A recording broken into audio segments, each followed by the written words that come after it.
The Courage to be Disliked, written by Fumite Koga and Ichiro Kashimi, is a dialogue between a youth and a philosopher about Adler's psychology and popular philosophy.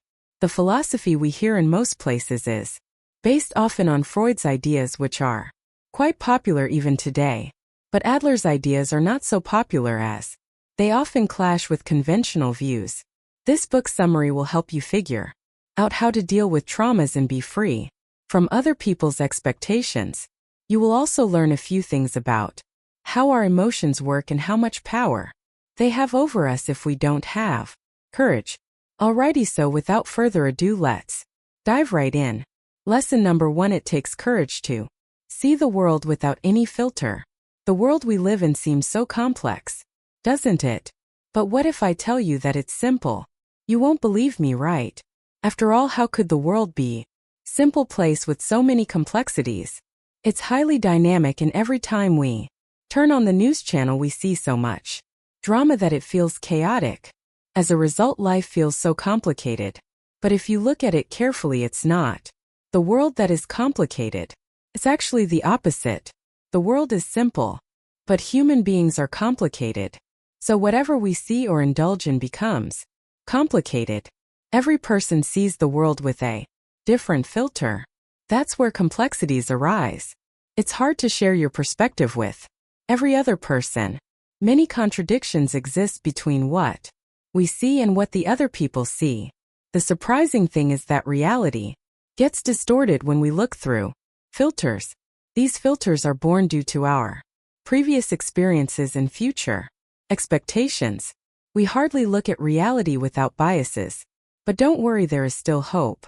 We all can change for good, don't we? Unfortunately, it requires a great deal of courage. One has to let go of pre-existing beliefs to see the reality as it is. When you avoid change and stick to your rigid beliefs, you stop yourself from attaining happiness. You have two choices: either you can keep complaining about how twisted the reality is, or you can simply let go of your expectations and accept the truth. The former introduces complications into your life, while the latter helps you eliminate them.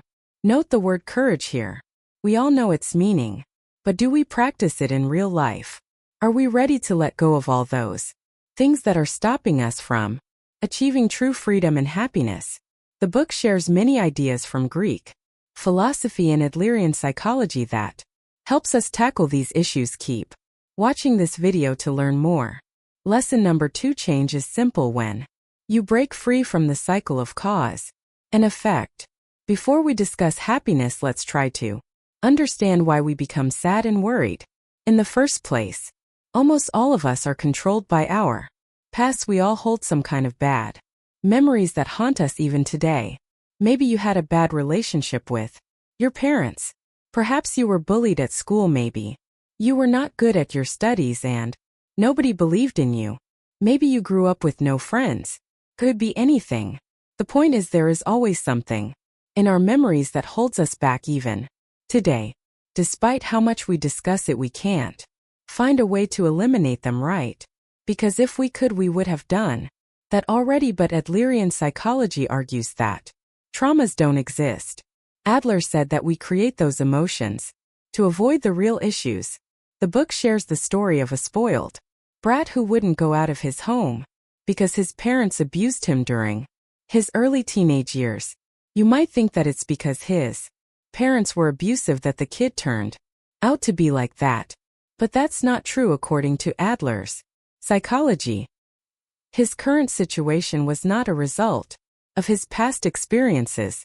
That's the fundamental idea behind Adler's psychology. Most people create their own unhappiness, and no bad experience can influence their future. In other words, one can always change his present. You have the power to choose what meaning you assign to your emotions. Lesson number 4: All problems are interpersonal relationship problems. According to Adler's psychology, what if the world didn't have any problems? It'd be amazing, right? But it's impossible. The reason is, for such a condition to be true, there should be only one human being in the universe.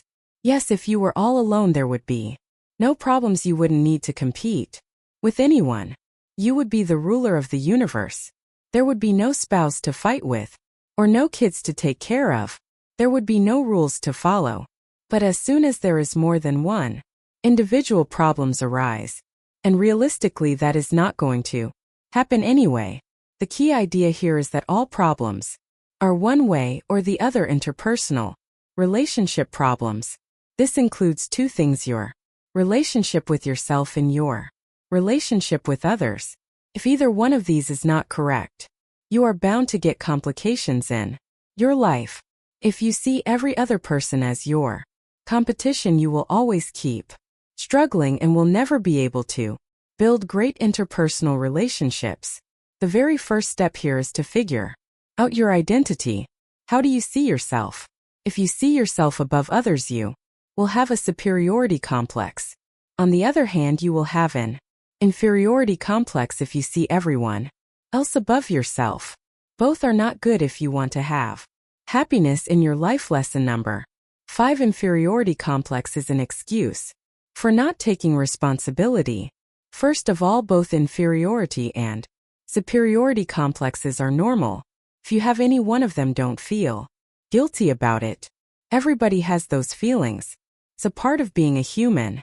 The problem is most people don't know how to manage them properly. If you feel inferior to someone, it only means that a part of you wants you to grow. It boils down to your viewpoint. If you keep feeling inferior and use it as an excuse, you won't be able to grow.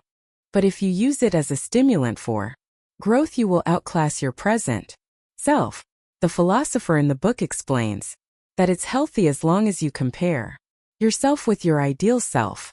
But as soon as you start comparing yourself with every second person, you would fall into one of those complexes, which is not healthy at all. It takes away your happiness. Remember that since you are a human being, your fundamental responsibility is to reach your highest potential, to become your ideal self, to become the person you always wanted to be when you were a kid. But when you fall into the comparison trap, you waste your energy satisfying other people's expectations and mold yourself according to other people's worldviews. Ever thought about why most people do the latter? That's because it requires a lot of courage to become your ideal self. You have to overcome a lot of hurdles along the way. On the flip side, it's easy to feel superior by calling a person inferior and competing for irrelevant milestones unrelated to your ideal self. Lesson number 6: see people as your comrades, not your enemies. This comparison mindset needs to change because it makes you feel as if every other person is your enemy. You can't focus on self-growth when you have your mind filled with jealousy. The trick here is to shift your mindset from win-lose to win-win. This is the same idea that Stephen Covey discussed in his book The 7 Habits of Highly Effective People. What's the point of winning if only you win and everybody else around you loses? With who will you share your victory then? Sadly, most people live as if they are running a race. But in reality, we all have to race with ourselves without competing with others. This would help you get free of worries, and every milestone you will achieve would give you immense happiness. The reality is that even if you don't compete with anyone, other people will find ways to compete with you. You will find many people who would hold a grudge against you for random reasons. You might even want to take revenge. But beware, don't fall into that trap. Revenge is only going to make things worse. You can make wise choices. You can always resist your emotions and think properly. Lesson number 7: have the courage to be disliked if you want absolute freedom from other people's judgments. Absolute freedom comes when you can live your life based on your terms, free from other people's expectations. But often when we discuss interpersonal relationships, there is a conflict between the expectations. You might find your close friends or relatives disliking you if you don't do what they expect of you. Even if you try to satisfy everybody else, you will have to sacrifice your own choices. And unfortunately, even then you might have a few left who won't be satisfied. So what should one do in such a complicated situation? The solution here is draw or define a boundary between you and the other person. If the other person has unrealistic expectations from you, you don't have to change yourself. That's not your task. You can't control what other people think anyway. Does this mean you don't have to care what other people think and become selfish? Not at all. It's the other way round. If someone is trying to manipulate you through his expectations or emotional drama, that is selfish. Keep in mind that the other person can only manipulate you if you don't have control over your emotions. In that case, you need the courage to be disliked and not be manipulated by your emotions. On the surface, this might look like a scary recipe to push people away from you, but it's not. Good relationships don't bind people through emotional dramas or conflicts. Instead, they liberate you. By the way, if you love learning by reading books, I highly recommend you visit whisperscoot.com and sign up for my weekly newsletter to stay updated and get access to 100+ detailed book summaries on business, finance, and a grudge against you for random reasons. Personal growth. Lesson number 8: to have a true sense of your worth, contribute to the community. Do you know why some people have inflated egos? That's because they have an inferiority complex. The root cause of the inferiority complex is not knowing one's self-worth. When you don't know your true worth, you constantly fear that other people might outshine you or grab more opportunities than you. Or sometimes people have inflated egos because they think they are more deserving than others. Both are not true. Nobody is superior, and nobody is inferior. In fact, such a complex is dangerous. Adler says that we all are a part of the larger community. The exciting part is that he doesn't just talk about communities formed around common interests or regions. He goes broader than that. Adler believes that there is one more extensive community of human beings, where no person is the center. This philosophy goes against selfish people who think they are superior. Does this mean that nobody has any worth? It's the opposite, actually. Adler means that every human being has equal worth. Every person can contribute to this larger global community in some way. You can't give something from nothing, right? So when you give or contribute anything to the community, you feel a sense of worth. That worth doesn't inflate your ego. Instead, it highlights your true nature. It gives you freedom and happiness. Lesson number 9: you can be of worth by simply being with others. When we think about worth, the first thing that comes to our minds is money. But a person's real worth is not always calculated by how much money he has. What if a person is financially poor and can't help anybody? Will he still have worth? Yes, definitely. As we discussed, a person's worth can be due to many reasons.